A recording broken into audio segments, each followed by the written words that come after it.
Amém. Podem se assentar. Que o Senhor abençoe vocês. Hoje eu ia continuar minha série sobre as características de um cristão ou as características de um filho de Deus. Mas, por algumas coisas, uma delas é que vou falar um pouco menos e mais baixo porque perdi minha voz no Brasil. É difícil pregar para 5,5 milhões de pessoas sem microfone. Não, nós tínhamos microfone, eu tô brincando. Mas eu perdi totalmente a voz, está voltando agora. Mas, devido ao que está acontecendo no mundo, quero que vocês entendam o ponto impressionante em que estamos neste exato momento na profecia bíblica. Quero que abram o livro de Esther, capítulo 9. Está na página 742. E eu quero que vocês entendam a impressionante profecia em que estamos neste exato momento. Só para te dar uma base enquanto os outros encontram livros de Esther. Esther é o único livro na Bíblia que não menciona o nome de Deus. A maioria de vocês sabe disso. Quando eles foram reunir a Torá, o Velho Testamento, e, aliás, não escutem esses professores que dizem e esse é o Velho Testamento ou esse é o Novo Testamento. Ok? Nunca houve uma divisão quando as Escrituras foram reunidas. Nunca houve uma divisão entre o Velho Testamento e o Novo Testamento. Nunca houve essa divisão. Isso veio depois, quando o antissemitismo se tornou muito forte na igreja, culpando os judeus por matarem Jesus. E então você ouve muitas pessoas dizendo, muitos professores dizendo, bem, esse é o Velho Testamento. E não temos nada a ver com isso. Então não temos nada a ver com os 10 mandamentos. Não temos nada a ver com as profecias sobre a vinda do Messias. Isso é... Tem algo estranho acontecendo com o meu som aqui, pessoal. Estava tudo bem há alguns segundos. É um novo sistema de som. Isso vem do ensinamento demoníaco em que a igreja substituiu Israel. E quero que vocês vejam o quão errado esse ensino é. Especialmente agora. O livro de Esther não menciona o nome de Deus. Israel está no cativeiro babilônico.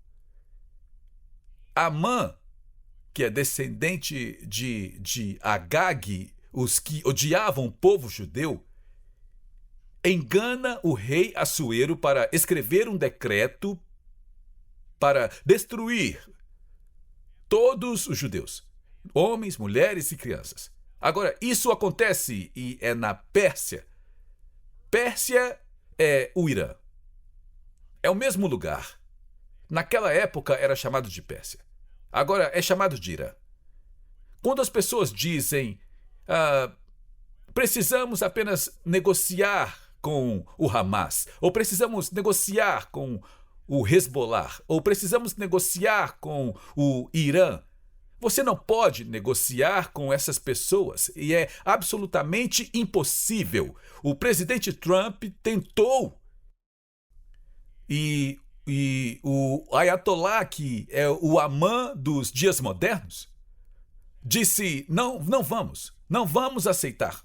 Não vamos aceitar paz nem guerra. Vamos destruir Israel. E, aliás, para todos aqueles que ainda acham que os democratas estão certos, para Amã, para o Ayatollah, para o Irã, Israel, que eles juraram destruir, é o pequeno Satã. A América, para o Irã e o islamismo radical, é o grande Satã. Agora, de onde vem todo esse ódio contra judeus e cristãos?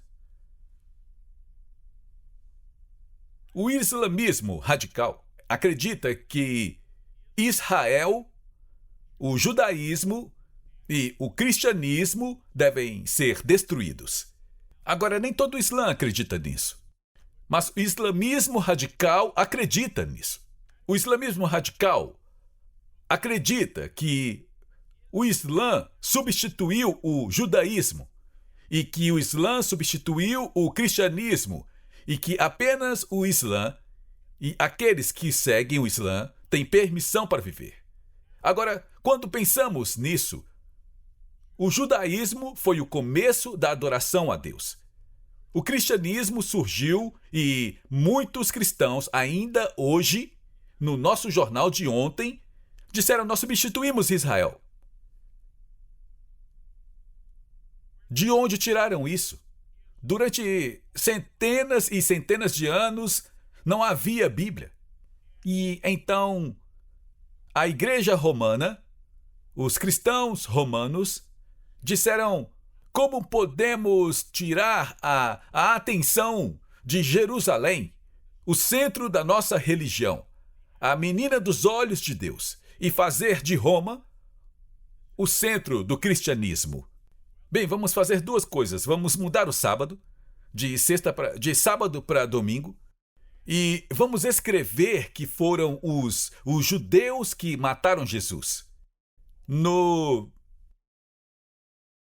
começo do cristianismo, não havia nada culpando os judeus por matarem Jesus, nada. Isso era errado. Tudo foi Roma. Sim, havia alguns corruptos, como Caifás e algumas outras, mas não foram os judeus que mataram Jesus, foi Roma. Se você olhar para Jesus entrando em Jerusalém na Páscoa, todo Israel estava aplaudindo, gritando: Hosana, o Messias. Então disseram: vamos culpar os judeus por matarem Jesus. E então, de repente, a igreja está cumprindo profecias e os ensinamentos de Cristo e estão indo a todo mundo. Agora, a igreja foi além de Israel e temos mais líderes gentios do que líderes judeus. Então disseram: vamos mudar o foco e fazer de Roma o centro. Vamos culpar os judeus por matarem Jesus. E então, de repente, os cristãos começaram a ter a Bíblia de volta em suas mãos. Você não sabia o que dizia na palavra. Tinha que se basear no que o líder da igreja dizia. E mesmo assim, os líderes da igreja falavam em latim, porque você e eu não éramos inteligentes o suficiente para entender a palavra de Deus. Mas então, de repente, conseguimos a Bíblia. E então as pessoas foram até os líderes da igreja e perguntaram: podemos confiar na Bíblia? E eles disseram: absolutamente, podemos confiar na Bíblia. Eles perguntaram: podemos confiar na profecia bíblica? Absolutamente, podemos confiar na profecia bíblica. Bem, a profecia bíblica dizia que, bem na última geração, os judeus retornariam a Israel. E Israel se tornaria o centro novamente. E é aí que surgiu a teologia da substituição cristã. Então disseram: não é isso que significa. Significa que a mão de Deus estará sobre o novo Israel, que é o cristianismo. Os judeus nunca retornarão à terra de Israel. Bem, em 1948, Deus disse... E você pensaria que todos os líderes cristãos diriam: estamos errados. Sabe algo nos líderes cristãos que eles não conseguem admitir que estão errados? E eu não me importo de estar errado. Porque se eu admitir que estou errado, isso significa que encontrei algo que é certo. E todos nós estamos vendo através de um espelho embaçado, estamos crescendo em conhecimento. Então, a teologia da substituição, o cristianismo substituindo o judaísmo, é uma falsidade. O islamismo substituindo o cristianismo e o judaísmo é uma falsidade. Mas uma das principais profecias é que, bem antes da vinda do Messias, que Ismael, o Islã, e Isaac, o judaísmo, se encontrarão novamente e se tornarão irmãos no túmulo de Abraão. E essa é uma unidade. E nós que cremos em Jesus somos herdeiros da promessa de Abraão. Então, eu creio que nossa missão aqui na New Beginnings e também na televisão não é a missão normal de uma igreja local. Simplesmente não é. Eu creio que a nossa missão é construir pontes de paz, trazer unidade e reunir todos para que possamos adorar ao Deus de Abraão, Isaque e Jacó. E foi isso que Jesus realizou ao morrer na cruz por nós. Então, o que vemos aqui é Deus gritando para nós quão perto estamos da vinda do Messias. Então, entendendo isso, leia comigo em Esther, capítulo 9, começando do versículo 1. No 12º mês, que é o mês de Adar, que é onde estamos agora, no 13º dia do mês, quando o mandado de um rei e seu decreto deveriam ser executados, naquele dia, os inimigos dos judeus esperavam dominar sobre eles. Mas aconteceu o contrário, pois os judeus dominaram sobre os que os odiavam. Certo, olhem para mim. Neste dia em que acabamos de ler aqui, o rei havia feito um decreto de que todo judeu, ele foi enganado por Amã, de que todo judeu seria aniquilado, todo judeu seria eliminado. Mas então algo aconteceu. O rei não podia reverter isso. Uma vez que ele escrevia e assinava, ele não podia reverter, mas Deus podia. E então, ao invés dos judeus serem aniquilados, aqueles que iriam aniquilar os judeus que foram aniquilados. Isso foi na Pérsia, que é o Irã moderno. Isso foi há 2.474 anos atrás. Isso aconteceu, o que acabamos de ler, na última quinta-feira. Na quinta-feira, o rei Trump e o rei Bibi Netanyahu, nossos Churchills dos dias modernos, fizeram um decreto. Não vamos permitir que essas pessoas que juraram nos matar realizem isso. Não vamos permitir que aconteça. Isso foi no dia exato. E então, no dia seguinte, eles executaram isso. Foi o dia em que a América e Israel se uniram e eliminaram a capacidade nuclear do Irã. E o mundo inteiro agora está mais seguro do que nunca. Alguém devia gritar amém. Vocês entenderam o que eu acabei de dizer? Ok. A Bíblia... Eu posso pegar um pouco da água ali, por favor? Ok. A Bíblia diz que devemos ter olhos para ver e ouvidos para ouvir.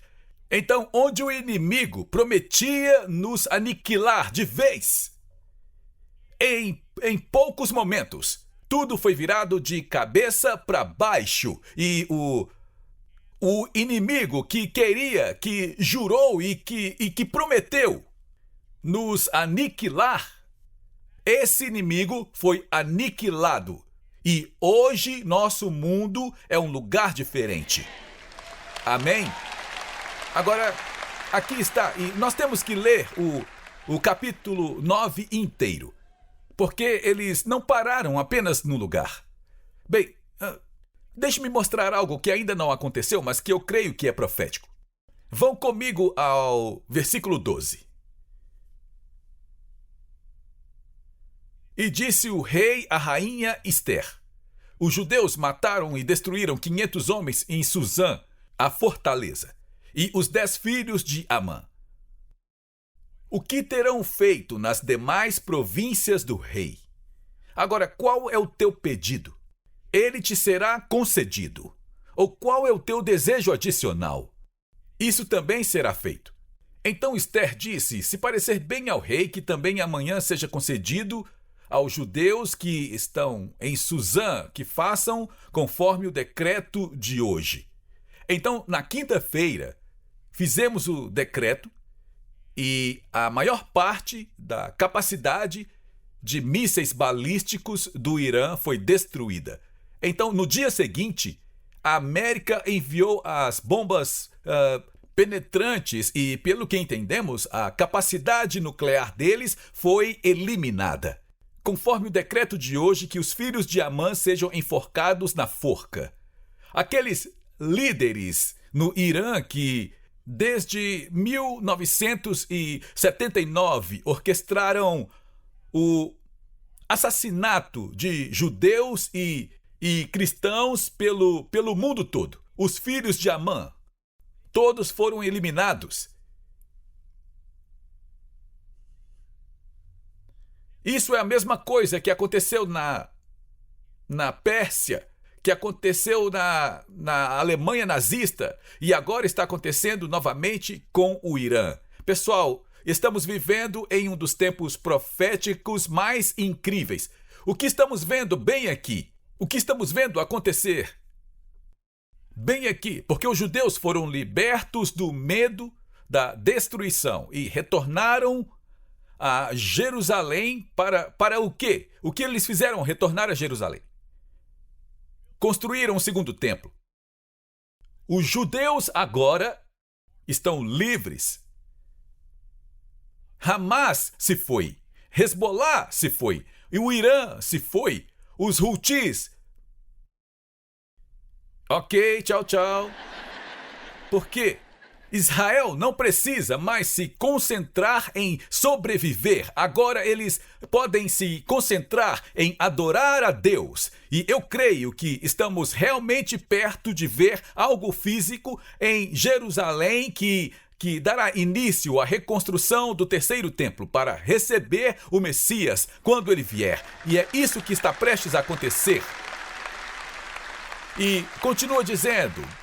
Diz que eles mataram esses inimigos, mas não tocaram nos meios de sustentação deles. Então, mataram os inimigos de Israel, mas as pessoas normais da Pérsia sobreviveram. Não destruíram sua capacidade de ganhar a vida. As pessoas normais do Irã são boas pessoas. Não são pessoas más. De fato, quando o Shah governava o Irã salvava o povo judeu, os recebia, a cultura judaica florescia. O cidadão comum no Irã amava Israel, amava o cristianismo, eles só querem ser pessoas normais, eles não querem ser assassinos porque um fio de cabelo está saindo do véu de cabeça. Eles querem que isso acabe. Aqui está uma profecia que vou lhes dar. Eles estão esperando o Ayatollah Amã decidir o que vai fazer.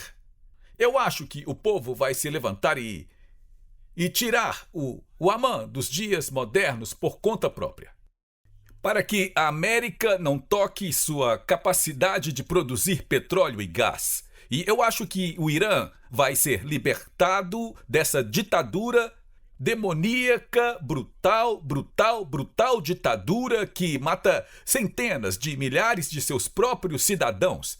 E eles vão se tornar parceiros na paz mundial. Eu acredito nisso. Esse é o começo do mundo vivendo numa dimensão de paz, onde vamos nos concentrar no reino de Deus e Deus vai abrir as janelas dos céus e trazer sinais, maravilhas e milagres, como temos esperado, que anunciarão a vinda do Messias. Amém?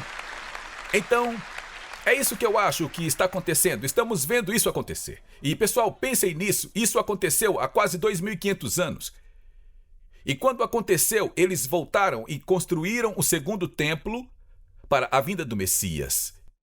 Eu acredito que estamos tão perto de construir o terceiro templo e receber a vinda do Messias. E muitas pessoas dizem isso, dizem, bem, pastor, se você olhar para o terceiro templo, levaria 50 anos para construí-lo.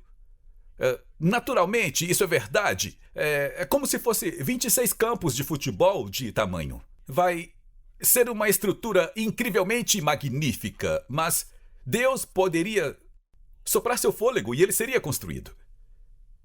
Mas a outra coisa é que, se você realmente olhar para as Escrituras, não fala imediatamente sobre o templo ser reconstruído. Fala sobre o tabernáculo de Davi. E o tabernáculo de Davi era apenas uma tenda.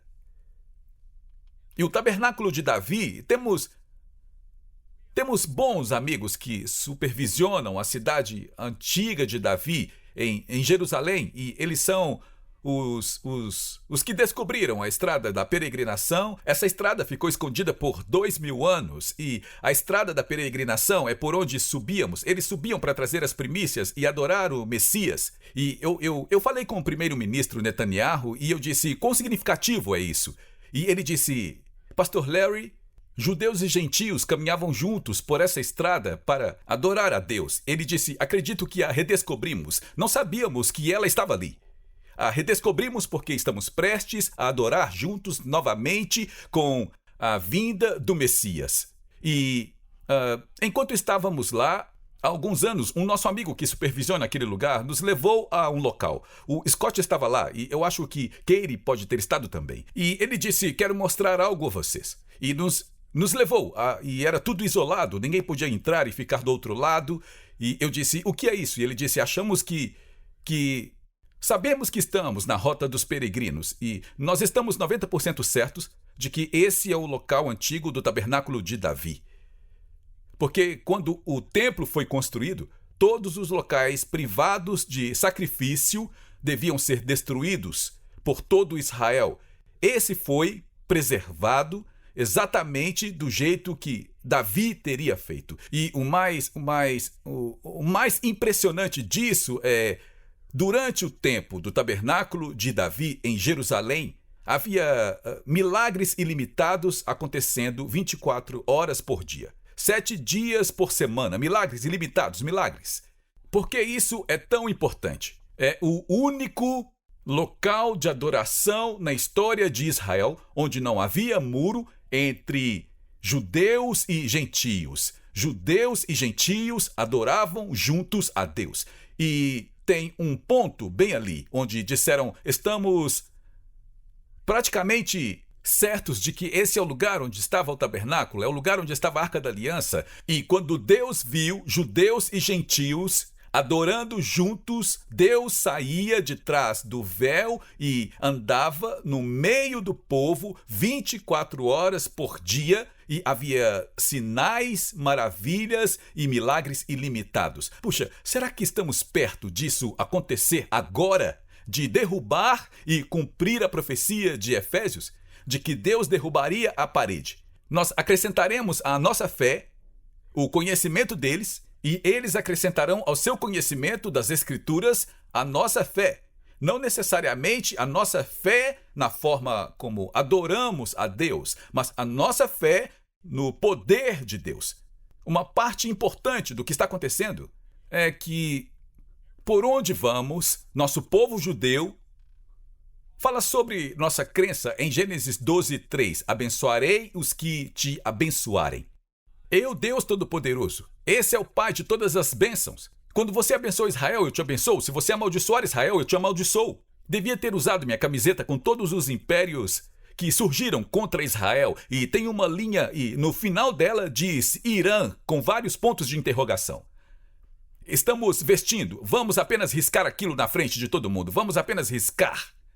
Mas realmente, por onde vamos? Tipo, estamos falando com as famílias dos reféns. E nós, sabe, lá em 7 de outubro eu disse, nós cremos que eles vão sair. E eles dizem, olha, quando o pastor Larry diz que eles creem, eles têm uma fé que a gente não entende. E eles olham para Tis, olham para o Lion, olham para nós amando Israel. E isso os comove. Então, quando acrescentamos ao nosso conhecimento, o conhecimento de que um Jesus judeu estava dizendo, e nossos olhos são abertos para a revelação da palavra de Deus, e então eles acrescentam, vejam, muitos do povo judeu acreditam que tem que sofrer porque são filhos de Deus. Mas nós estamos, por meio do que estamos vendo em milagres com a Tis e com Lion, dizendo, sabe, Jesus já pagou esse preço, você não precisa sofrer. Vamos caminhar juntos em vitória e dar boas-vindas ao Messias de volta a Jerusalém.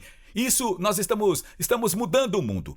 Estamos mudando o mundo. E você e eu, pela bênção de Deus, estamos vivendo nesses dias em que a profecia bíblica está gritando. Prepare-se. O melhor ainda está por vir. E eu estou indo terça-feira, apenas por 2 dias, para Los Angeles. E eu estarei com Tis e Katie lá. E eu fui convidado para um jantar com várias pessoas judias muito influentes na casa de um deles, e eles querem que eu fale o porquê eu amo Israel, como isso tudo pode estar acontecendo e o que afinal está acontecendo no mundo. Sabe, eu creio naquilo que a Bíblia diz, eu acho que é Eclesiastes 4, algo como um cordão de 3 dobras não se rompe com facilidade. E eu acredito que esse cordão de 3 dobras é Israel, o cristianismo e o Deus Todo-Poderoso. E estamos mais unidos do que jamais estivemos. E obrigado por nos permitir fazer parte disso, amém? Então é aqui que estamos em termos de profecia bíblica. Eu ia ensinar hoje sobre a próxima característica de um cristão, que é a ousadia. Mas Uau! Nós temos líderes ousados. O presidente Trump e o primeiro-ministro Netanyahu são líderes incrivelmente ousados.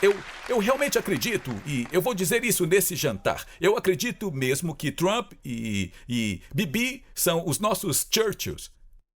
Sabe, naquela época todo mundo queria se render a Hitler. Vamos tentar dialogar com ele, mas não se dialoga com ele. Não se dialoga com o Amã. Você não dialoga com Amaleque. Você não negocia com esse tipo de gente, não se negocia com essas pessoas. E graças a Deus que Churchill se levantou e fez aquele famoso discurso: vamos lutar nos ares, vamos lutar nas ruas, vamos lutar nos campos, vamos lutar nas estradas, vamos lutar, não vamos nos render.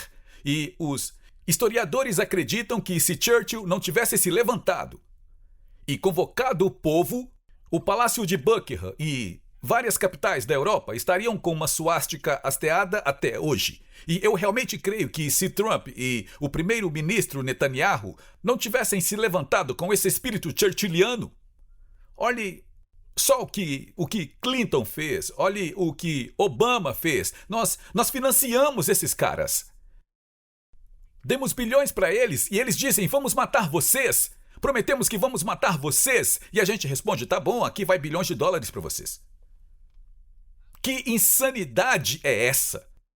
Mas temos esse espírito de liderança como o de Churchill no presidente Trump e no primeiro-ministro Netanyahu. E estamos juntos. Acho que estamos entrando num tempo maravilhoso. Temos cerca de 10 minutos. Alguém quer fazer uma pergunta? É um culto meio diferente hoje. Não vou entrar em um monte de versículos e coisas assim, mas quero que vocês compreendam isso. Aqui está o que declaramos quando estávamos lá no Brasil e percebemos que isto está acontecendo. E eu disse: na primeira igreja que eu preguei lá, preparem-se. Os inimigos físicos do judaísmo e do cristianismo estão prestes a ser eliminados. No dia seguinte, eles foram eliminados. Tudo o que Deus faz, Ele faz no físico e no espiritual. E eu disse para eles: minha esposa está fazendo exames agora em Los Angeles. E eu creio que os médicos vão olhar para os resultados e dizer: não entendemos isso, mas o inimigo foi eliminado. Ok? Receba isso. Receba isso. Existe ou não um dia determinado? Esse dia determinado, esse dia exato, aconteceu apenas 2 vezes. Uma 2.500 anos e sexta-feira passada. No mesmo dia. Então, o que Deus está dizendo a você? Deus está dizendo: você está pronto? Você está pronto para ver o inimigo que jurou destruir você? Destruir seu casamento, suas finanças, sua casa, sua família? Você está pronto para ver o inimigo não te destruir, mas você, com Deus, destruir esse inimigo? Esse é o dia determinado. Vamos lá. Alguém precisa me ajudar aqui. Alguém precisa reagir. Você entende isso? Isso não aconteceu na semana anterior, nem na semana seguinte, nem por acaso. Aconteceu exatamente naquele dia. É por isso que Jesus disse: eles têm olhos, mas não veem. E eu me pergunto, quantos cristãos sequer sabem disso? Obrigado por se juntar a nós na transmissão de hoje com o pastor Larry Huck. O pastor Larry trouxe muitas revelações de mudança de vida para o corpo de Cristo, incluindo ensinamentos sobre quebra de maldições familiares e os 7 lugares em que Jesus derramou seu sangue. Mas talvez a revelação mais extraordinária seja seu ensinamento sobre a restauração das raízes judaicas do cristianismo e a permanência com Israel. Convidamos você a conhecer mais sobre o nosso ministério visitando nosso site em larryhuckbrasil.com e nosso canal no Larry Huck Brasil no YouTube. Oferecemos muitos recursos gratuitos em português que irão enriquecer sua caminhada com o Senhor e prepará-lo para viver uma vida vitoriosa e próspera. Você também pode contribuir com o nosso ministério em larryhuckbrasil.com. Sua oferta, seja grande ou pequena, abençoará Israel. Temos muitas ações especiais que estão literalmente salvando vidas e cumprindo a profecia bíblica do fim dos tempos, incluindo patrocinar Aliá, alimentar os sobreviventes do Holocausto, comprar ambulâncias e muito mais.